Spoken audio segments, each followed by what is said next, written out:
Faith-filled marriage questions every Christian woman wants to know. You have so much wisdom, but we're going to talk about some marriages today. So how do you keep your marriage centered in communication and in God? Well, the wisdom that you see in me is absolutely 100% the Lord Jesus Christ. And that is the answer. You know, the Sunday school thing where the 7-year-old is like, Jesus? Yeah, he is always the answer. And our personal relationship with Christ is what determines whether or not your marriage is going to be good.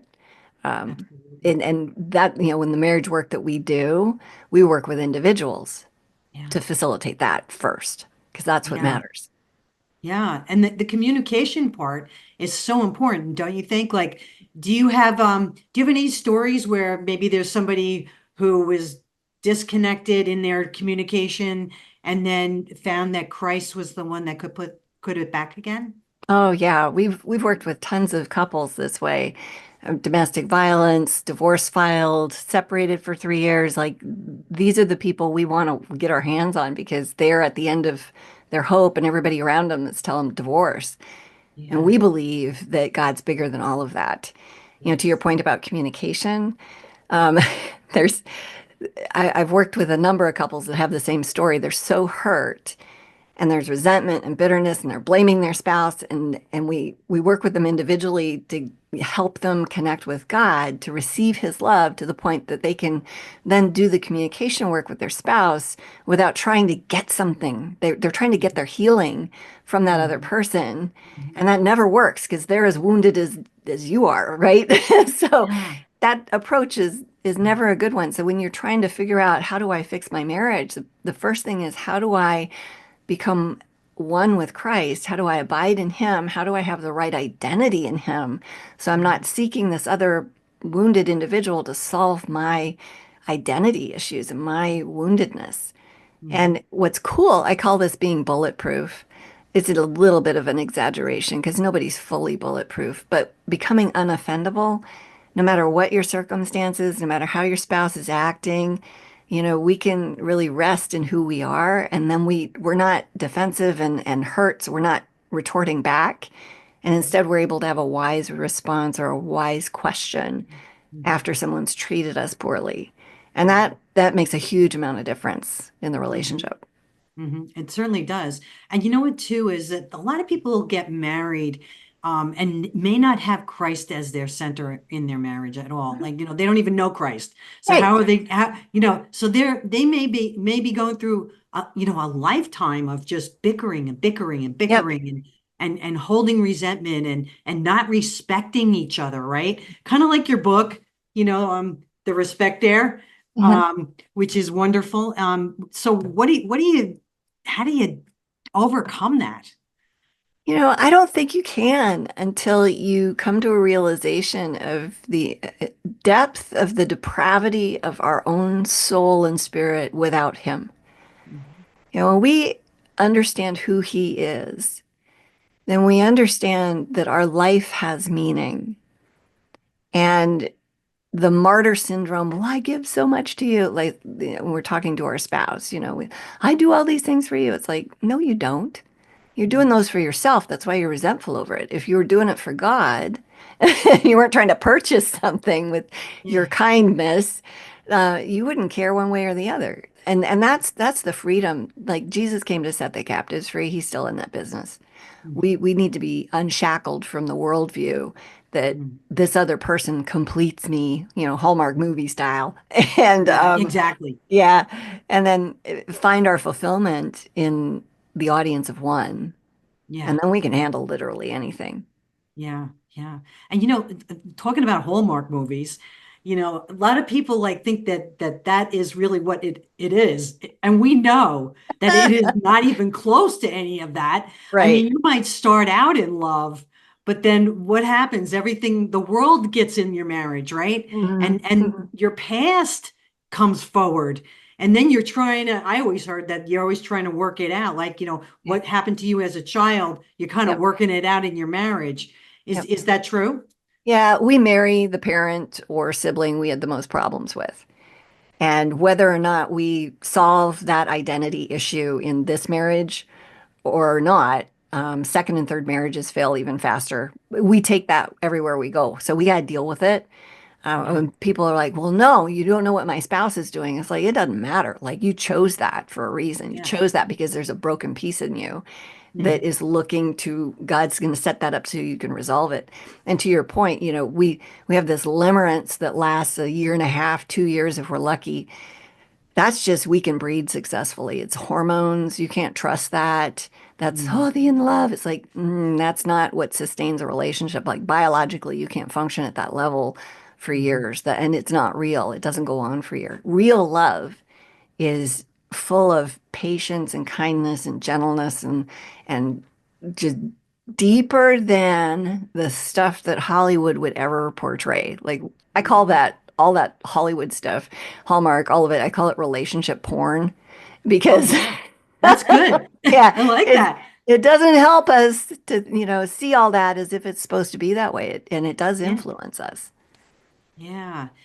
So much wisdom here. And I love when you talk about all the things that, that Christ can do in your marriage, right? As you become as you get closer to Christ, I realize this in my own marriage. As you become closer to Christ, you start to see him in the other person and you start to treat them as if they were Christ, right? Because isn't it so that God gives you the spouse for a reason? And if you're exiting the marriage, how are you being taught? Right. Because unless it's abusive, I can understand that for sure. Nobody should be abused in a marriage, but seriously, like if somebody is coming at you, there's like a deeper thing going on. Well, Right? and this is going to sound really countercultural. We've worked with people that have been in domestic violence situations, and their marriage is completely different, years later, even. That is a symptom of what's wrong, and it's escalated because they haven't dealt with it. They don't know Mhm. what to do. It's not their fault either, because then Yeah. nobody teaches us how to manifest the Spirit of God, Holy Spirit, to Yeah. receive that at that level and then bring that forth in the relationship. And I know manifest is a new agey term, but it's like it's a great word to use because we then move forward in Mhm. Christ Yeah. and live as Him. And it's a completely different experience. And we're not even aware that we're doing it when it's happening. It's Yeah. beautiful. Yes. So, all right, let's talk about a little bit about a spark in your marriage. How do you keep that spark in your marriage or get it back? And I'm glad you brought that up because the second highest peak for divorce is empty nest. You survive raising children, and then you look at your spouse and it's like, oh, we didn't invest in the relationship. We were in survival mode for the last, 25, 30 years. And now who are you? And are we friends? And I don't even like, I don't know. So they get Yeah. siloed and then they can't get along because the friendship's gone. So Yes. in our marriage intensive, we force people to find something fun to do together, and we call it do new. We tell them you can go make pottery for 6 weeks, sign up for one of those little community college classes together. Even if you both hate it, you're doing it together. You can make fun of your own pottery with each other. Like it make something ugly and but do it. Yeah. Do new. If you Good. can't, afford that, can you afford going to a movie or watching an action film? We use data, we use biblical principles, we use the scriptures, absolutely, but there's also a ton of data around what makes relationships work. If you go to a Mhm. high action movie with suspense and where somebody's conquering something and you're sitting next to your spouse, it's like the two of you went and accomplished something together. Mhm. You end up having oxytocin, the bonding hormone, lit up in both of you. Really strange, but that's how that works. So go do things together. Like you've got to be intentional about making that spark happen. And if you Mhm. don't, well, you're going to sit around and wait for your partner to? Like, no. How about you just invite them to stuff? Hey, let's Mhm. go do this. Hey, let's go do that. We bought Mhm. this farm a year and a half ago, and it is one do new after another. And my sweet husband has been so patient with me because I just keep showing up with poultry. Like I asked him, in October or something. It's like, hey, do you want to drive to Akron with me? Ohio, it's like, 4 hours one direction. He's like, whatever for. I said, I bought turkeys. He goes, you did what? You didn't. I'm like, yeah, I did. And he was fine with it. He didn't go with me though.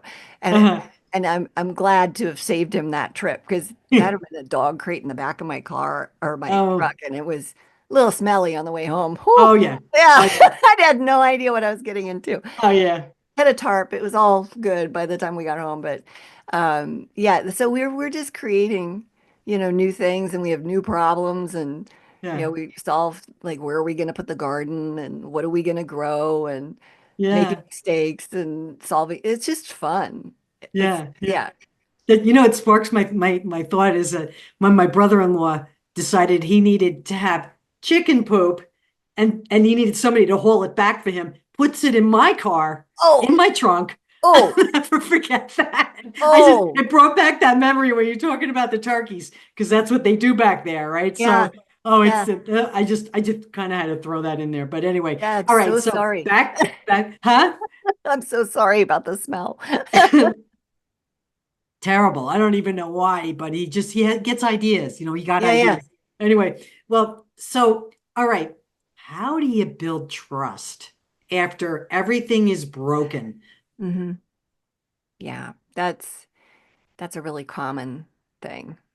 So I have about three thoughts on that. The first one is it's normal for trust to get broken in relationships, even good ones, really good ones.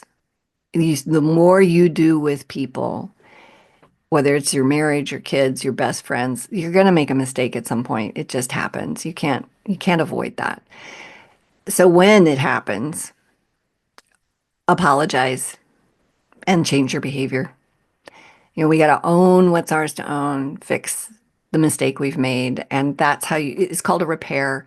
So when trust is broken, when we're responsible for that, we own our piece of it and then apologize. And a lot of people apologize with explanation and justification, and all that does is undermine the apology. Don't do it. Just own your stuff. Say, gosh, you're right. I did this thing and it was wrong. I'm so sorry I hurt you.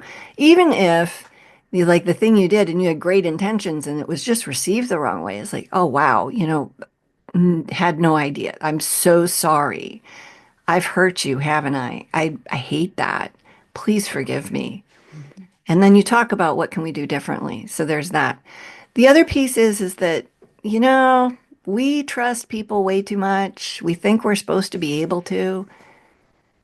I don't know about you, but they're the only person I know that's going to be there for me 100% of the time is the Lord. And so we put this expectation on humans to never let us down, to always be there. And truth is that I'm not even that. I'm sick, I'm tired, I'm hungry, I'm lazy sometimes. Like I've got I can't show up 100% for anybody, even if I love them. And that's just reality. And somebody listening to this might be like, well, you just are terrible. And maybe so. But the reality is that at some point we get to a place where we can't do all that we want to do for people. And and that's just going to be there. And so instead of expecting people to be perfect for us so that we can be okay, we go, you know what, Lord, thank you so much for the grace that you have for me, because I'm not that either. And help me extend that to this person who just let me down. I'm sure there's a reason. Help us navigate this so our relationship is stronger. When we have trust issues in relationship, we have to realize that we may be giving something to somebody who hasn't earned it.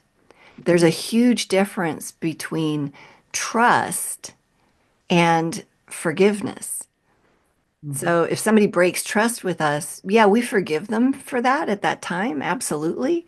And we also may want to have a boundary there, depending on what it is or how often it's occurred. We think that if we trust somebody, that means we don't have any boundaries. It's like, well, that's just stupid. Like if somebody's borrowing your car and they bring it back empty every time, why do you keep loaning them your car? Stop it. And Yeah. in marriage relationships, if you keep giving your spouse information about yourself and sharing your hurts and things that you're struggling with, and they keep treating you badly and judging you and criticizing and, beating up on you, like that's on you. They've demonstrated they're not able to handle safe, vulnerable stuff from you. Stop giving it to them, Hmm. you know? Well said. And when they come back and they say, "Well, how come you don't share who you are?" It's like, "Well, I would like to do that Hmm. i- if I can get a response that's supportive." Hmm. Hmm. And when they're able, and they may not know why, but at Hmm. some point they're going to notice that you're not bringing yourself to the relationship. Hmm. And if they ask you what's wrong, you can say, "You know what? I would love to talk to you about that. Are you in a position where you can support and encourage me? Because right now I need to know that somebody's on my side. Even Hmm. if you disagree, can you support me as a human right here and just Hmm. agree that everybody's terrible? And I'll get over it in a bit. But Hmm. can you be all in with me?" Because that's what we really need. That's what builds trust with people is if I can tell you my thing that I'm mad about or hurt over or blah, blah, blah, and you can be on my side no matter what.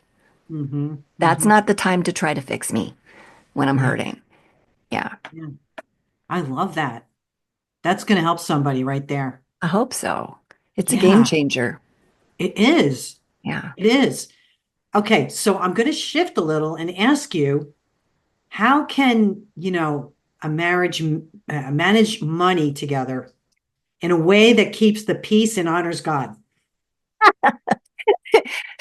That's one of the worst topics ever. Hey, okay, ask me about sex or money. Yeah, okay. So, but yeah, it's a great question though, because to your point, it's a big thing that needs to be managed, right? Most people, money represents all sorts of garbage from their childhood. And a lot of times people are like, "Oh, I need to solve this thing and we can't do this and we can't do that." Or, we've got usually a spender and a saver and, you got all these things that show up. Well, those are all based in our belief systems from our childhood, like no joke. So we think we're talking about money. We're not talking about money.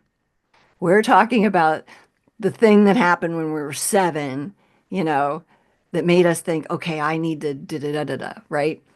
So when we're looking at how do we move forward in that space, we got to start really, really small Mhm.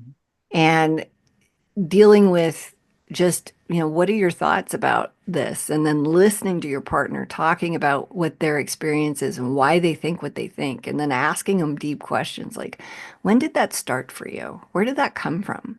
Mhm. And then validating their experience, even if you disagree with it. Now, that doesn't people don't like to validate somebody else's reality because they're like, "Oh, I don't see that and they shouldn't think that way." Well, it's like, yeah, but they do. And if you want them to keep their heels dug in, you just argue with them, see how that goes. How's that been working so far? Yeah, yeah. You don't convince people of a different position by argument. You convince people of a different position through active listening and validation first. And Mhm. then asking permission. Hey, are you open to hearing maybe a different thought around this? Mhm. And they say yes, and they will if you've done a good job letting them know they've been heard, because that's Mhm. what we want, right? Mhm. Take the high road, do that for them first. And then you say, I don't know if this fits. Here's a little bit of what I think about it and why. And then asking them, how's that fit with what you were thinking? How do Mhm. you think we could meet in the middle, in some places here? Like, what's something small? Something small. Like we need a new toaster. Can we talk about how we would go about deciding when? And Mhm. you start really small because when you do small things well, you can build a relationship that's successful. Mhm. Life is made, relationships are made in the small moments of the day where you show up for your partner or not, where you Mhm. listen well or not, where you validate or not, where you criticize or not. That's where Mhm. Mhm. you create your relationship through the language that you put into it, the words that Mhm. you choose. That's what you're doing in that space. And so we want to do that wisely.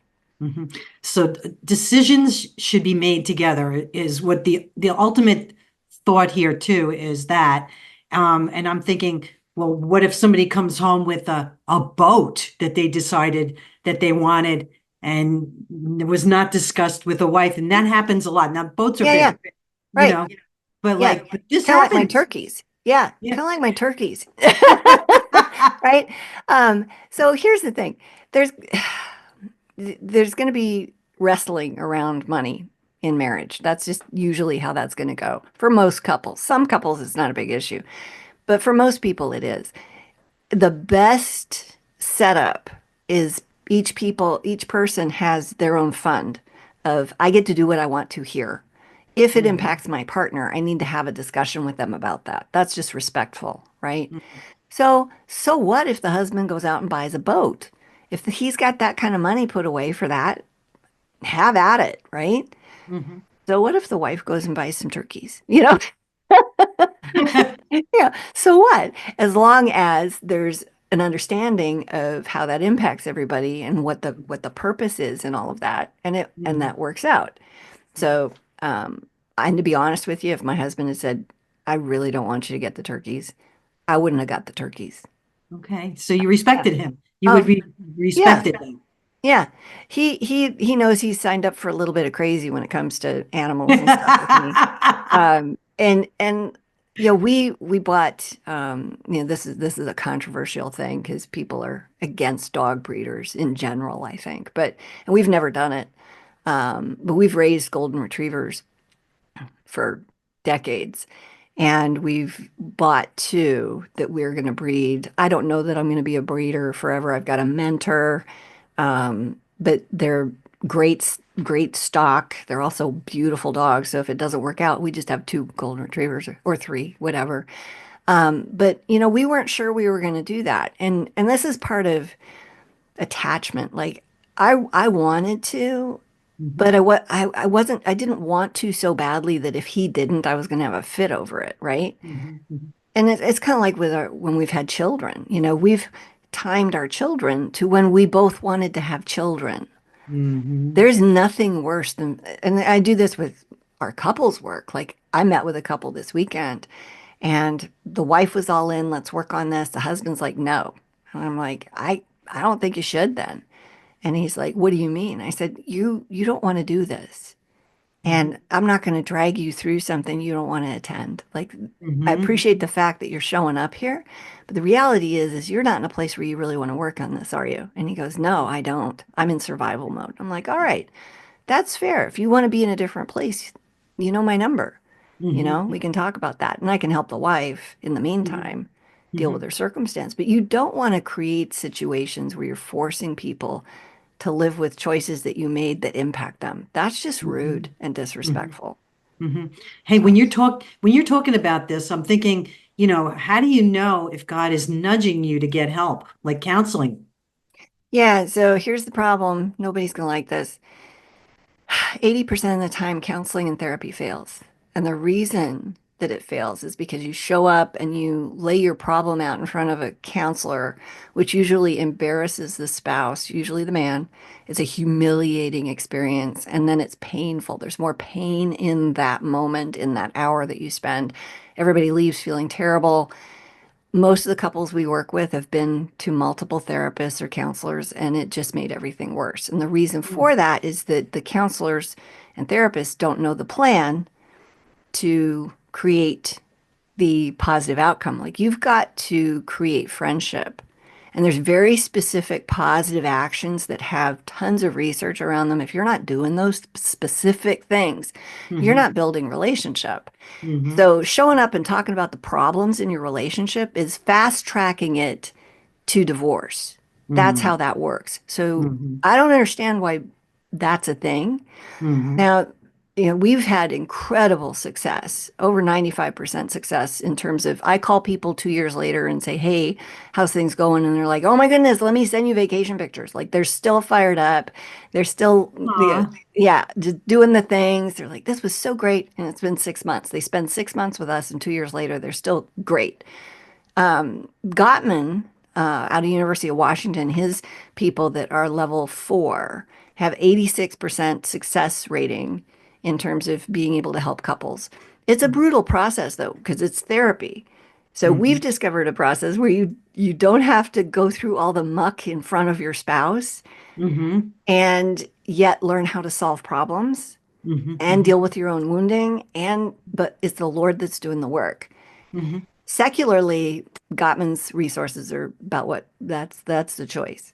Mhm. So So do you do the counseling just on your own in your state, or do you do it through like you do Zoom with yes. a couple Yeah, so we are not counselors or therapists. We're coaches coaches? and trainers Mhm. and consultants. So there's a lot of pieces of that. I'm not a therapist. I don't take therapy classes. I have no intentions of ever falling under the rules that they have to. And we do things very differently. And our goal is to get people from beginning to end 6 months of work, give them the tools and the skills so that they don't need us. That's what Mhm. coaching is about. It's a completely different model of working with people. It's like, let's get rid of you. Let's help you achieve your dreams and then get gone. Go Yeah, do it yeah. yourself. Yeah. So do you do it online or you don't? Yeah, it's Zoom and it's phone. Um, Wonderful. yeah, we have one meeting a week that's on a screen. Zoom fatigue is a thing. I think people get tired of that, and then you're trapped to the chair, and it's really so we use a lot of phone stuff too. So Good. yeah. Wow, that's wonderful. I mean, I'm sure you're helping so many people. Coaching is great. It's great because it's almost so encouraging than Hmm. it is like you said with the therapy. Sometimes it'll just, like you said, like what 80, you said like 86% or 80 80% of mar 80%. traditional marriage Yeah. therapy, yeah, it doesn't It change the doesn't relationship. it doesn't change the relationship. So, but if you're positively coaching someone, there's a better opportunity for you to learn skills Hmm. to help your marriage instead of like, ba ba ba ba ba ba ba ba, like that kind of Yeah. thing. But Yeah. yeah, I mean, okay, so here's my last question to you. Valentine's Day is coming. Can you give any tips to anybody about what they could do? Even if a marriage is not going in the direction that a wife wants it to go or a husband wants it, what can they do to kind of give that spark? Yeah. So de definitely do something. Yeah, don't trust your feelings. You may not be feeling like doing something for Valentine's Day.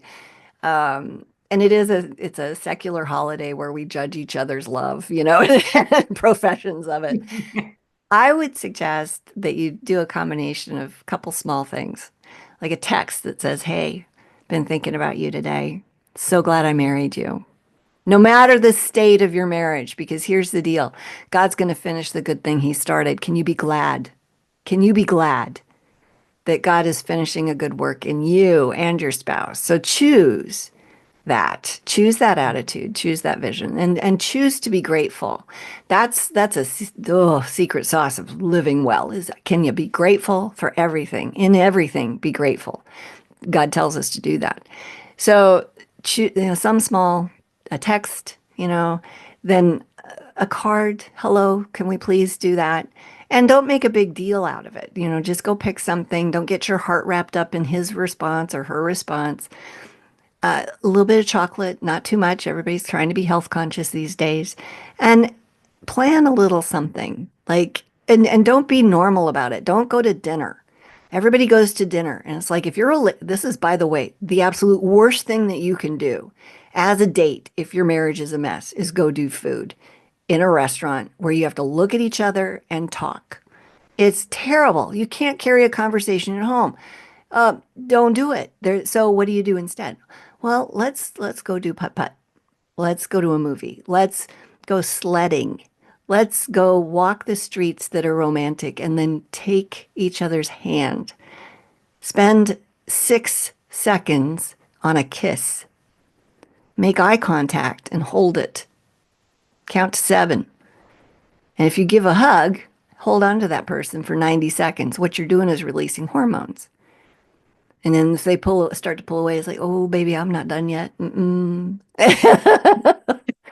I love that. Yeah. And even if you get a sigh, it's like, yeah, I know. Thank you so much. You're just grateful, right? And you don't take their whatever they're doing as about you. People have a hard time receiving love, especially if they're not in a good place. So you love them anyway because that's who you are. That's who our Father is. And you're allowing the Holy Spirit to be in charge of you. So you show up as love regardless. You don't let your own personal feelings get in the way of that. And if they don't receive it, that's not your problem. It really isn't. You're a lover because God is in you. God is love. So choose some small things. Choose to do something activity wise, like go to one of those golf things and be bad at it. Go country line dancing. Do something that may and tell your spouse, I signed us up for this thing. We may hate it, but will you just do it anyway with me? And then have a blast, even if you're bad at it. That's it. Wonderful. And so much wisdom comes from you, and I love having you on. Of course, you're going to come, you got to come back next year and talk about all this over again. And but I know by then you're going to have even more to say because we only have that 30 minutes of talking. But I know that you have such a great, thriving, coaching with your husband and coaching that you're doing on your own as well. How would they get in touch with you? Yeah, we have a marriage assessment on our website, greaterimpact.org. And that'll give you a little bit of insight of where you're at. And that would start the communication because we'll send you an email with your score and some recommendations. That's wonderful. And Nina wrote this book, and I picked it up last year. I will not get rid of this book. I love this book so much. And you could see I'm marking all the pages, and it says the respect dare, 40 days to a deeper connection with God and your husband. And Nina, thank you for writing this book. I really love it. Thank you for putting it in my life. Thank you for being in my life because I just think you're like the coolest lady. She's just the coolest lady. You're the coolest lady guest I have. Aw, And I've had a lot of ladies, and they're all great, but you're the coolest one. So well, thank you. thank you for coming on. And you know what? What would you like to leave my audience with today? That there's always hope. God is not finished. No matter what it looks like right now, there's a way through what you're in. And it's not over yet. Even if it looks completely dark, even if everybody around you is telling you you need to get divorced, you might not. So don't give up hope. Keep your hope in the Lord. And if you want to pursue what that might look like with boots on, tangibly, then reach out to us. We're here to help. We know a way that might work for you. Well, thanks everyone for joining us and tuning in. If you enjoyed this interview, I'd love to hear your thoughts. Drop a comment below and don't forget to like, subscribe, and share for more Christ-centered conversations. Visit the callwithNancySabato.com. Until next time, let's give all glory and honor to King Jesus.